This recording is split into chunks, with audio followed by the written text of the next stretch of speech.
महापंचायत संघ के संयुक्त तत्वाधान में प्रादेशिक सम्मेलन एवं प्रतिभा सम्मान समारोह में आज उपस्थित सम्मानीय पूर्व उपाध्यक्ष सफाई कर्मचारी आयोग एवं राष्ट्रीय अध्यक्ष राष्ट्रीय वंचित लोक मंच सम्मानीय सचिन सरवटे जी, मंचासीन सम्मानीय डॉक्टर रजनी लाखोटिया जी, मंचासीन द्रोणाचार्य अवार्ड से सम्मानित मेरे जीवन साथी मेरे गुरु वीरेंद्र पुनिया जी, मंचासीन सम्मानीय जगदीश जी खोकर, मंचासीन सम्मानीय राकेश जी देसाई, मंचासीन सम्मानीय जगदीश जी टांग, सम्मानीय प्रकाश जी राठौड़, सम्मानीय रविशंकर कांगड़ा जी, सम्मानित मंच, साथ में मेरे टीम के साथी सुरेश भाटिया जी, आप सबका मैं हार्दिक अभिनंदन करती हूँ। और सामने विराजमान जितने भी सदस्य यहाँ पर पहुँचे हैं, जितने भी प्रतिभाएं यहाँ पर पहुँची हैं, उन सबको शुभकामनाएं देते हुए और इस प्रोग्राम की सफलता के लिए जिस तरीके से आप जिस संख्या में पहुँचे हैं, मुझे खुशी हुई। और जो सम्मान आप सबने हमें मंच पे देखिए, तालियों की गड़गड़ाहट से जो सम्मान मिलता है ना, वो मुझे लगता है कि बहुत बड़ा होता है। किसी को सिखाने की जरूरत नहीं है। आप सबने जो हमारे आने पे जो सम्मान किया है, इसके लिए मैं आभार व्यक्त करती हूँ। बाबा साहब को याद करते हुए मैं कहना चाहूंगी, अभी 6 वर्ष से मैं राजनीति में हूँ। उससे पहले खेलों के जरिए देश का नाम रोशन किया, लेकिन इन 6 सालों में हर वर्ग से जुड़ने की कोशिश की। और मेरी अपनी सोच ये कहती है कि समाज सर्व जातियों से मिलकर बनता है, और जब तक सर्व जातियां संपन्न नहीं होंगी, तब तक अच्छा समाज हम नहीं दे सकते। और उसी समाज में वाल्मीकि समाज भी आता है। तो संघर्ष के दिनों में सबसे मिलना हुआ, जिनमें से वाल्मीकि समाज भी आता था। और देखिए, मैं कहती हूँ कि मुझे अच्छा समाज चाहिए, मुझे अच्छा व्यवहार चाहिए, मुझे अच्छे लोग मेरे आसपास चाहिए। उस सब चीज़ों की मुझे कभी महसूस होती थी। तो जो बातें मैंने उठाई, क्योंकि जिन कर्मचारियों से मैं सुबह शाम मिलती, देखिए, जब गटर की सफाई होती है ना, उसके पास खड़ा होना मुश्किल हो जाता है और आप लोग उसमें उतर के सफाई करते हैं। और मेरा तो शुरू से ही मानना है, काम कोई छोटा बड़ा नहीं होता है, और ये एक बहुत बड़ा काम आप हम सब के लिए करते हैं, ताकि स्वच्छ पर्यावरण मिले, हमें स्वस्थ रहें। ये आप सब हमारे को स्वस्थ रखने के लिए जो काम करते हो, तो मैं छोटा बड़ा उसमें नहीं मानती हूँ। लेकिन जब आपके अधिकारों को कोई और छीनने की कोशिश करे तो तकलीफ होती है।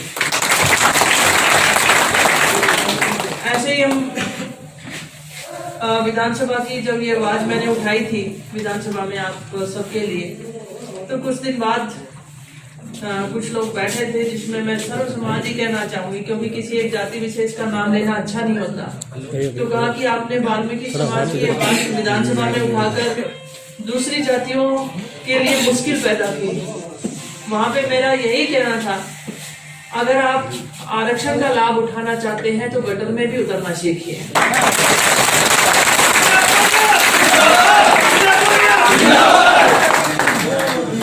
लेकिन हम लाभ तो सब कुछ लेना चाहते हैं और ऑफिस में बैठ के काम करना चाहते हैं, तो ये दोगली राह तो पसंद नहीं आने वाली, उसकी तो मैं समर्थक नहीं हूँ।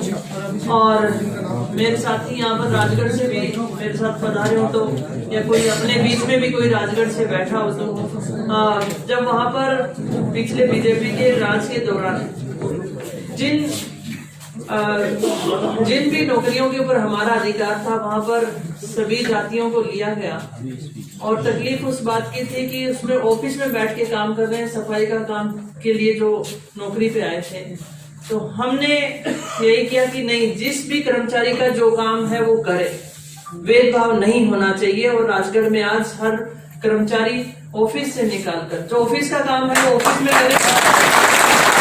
कृष्णा पुण्य, कृष्णा पुण्य,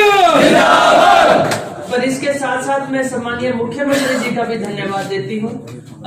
जब हमने वाल्मीकि समाज की बात विधानसभा में उठाई तो उन्होंने संज्ञान लेते हुए हमें आरक्षण का लाभ मिले, आने वाली नौकरियों में हमें लाभ मिले, इसका संज्ञान उन्होंने लिया, जो हमारे लिए एक बहुत बड़ा सम्मान है कि इस बात को उन्होंने बहुत महत्वपूर्ण माना।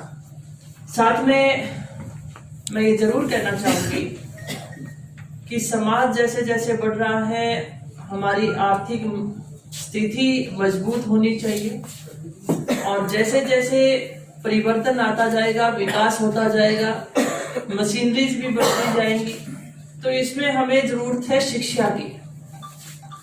और जब तक हमारा समाज शिक्षित नहीं होगा तब तक हमारा विकास होना मुश्किल है। तो आप यहाँ पर जितनी भी संख्या में पहुंचे हैं, आप बहुत जागरूक हैं समाज को आगे बढ़ाने के लिए भी और उन तकलीफों से आगे निकालने के लिए भी। और मुझे ये भी महसूस हो रहा है कि आप हर उस जो आने वाली समस्या मैं कहूँ या हम आए दिन जो महसूस करते हैं उसको आप जरूर महसूस करते हैं। तो इसके लिए मैं आपसे दिल से गुजारिश करना चाहती हूँ कि अपने बच्चों को शिक्षा की तरफ जरूर मोड़ें, जिससे कि हमें उच्च पदों पर भी जाने का मौका मिले। और अभी एक बच्ची अभी आई थी कि वो 95% मार्क्स उस बच्ची ने लिए हैं, और वो एकमात्र बच्ची यहाँ पर बैठी है। ऐसी बहुत सारी बच्चियां यहाँ पर बैठी होनी चाहिए। तो इसके लिए आपसे गुजारिश करती हूँ कि शिक्षा की तरफ अपने बच्चों को जरूर भेजें, और सम्मानित मंच को भी आप सुनना चाहेंगे। और मैं तो इतना ही कहना चाहूंगी, एक राजनीतिक जीवन के अंदर सार्वजनिक जीवन हो जाता है, जिस भी साथी को जब भी हमारी जरूरत महसूस होगी तो हम आपके बीच में जरूर मौजूद रहेंगे और कोशिश रहें कि हम आपकी सेवा करें। धन्यवाद देती हूँ कि आप सबने अपना बहुत ही महत्वपूर्ण समय यहाँ पर दिया, और आप सबने विशेष तौर पर मुझे अपने इस प्रोग्राम में सम्मिलित किया, इसके लिए भी मैं तहे दिल से आभारी हूँ। धन्यवाद।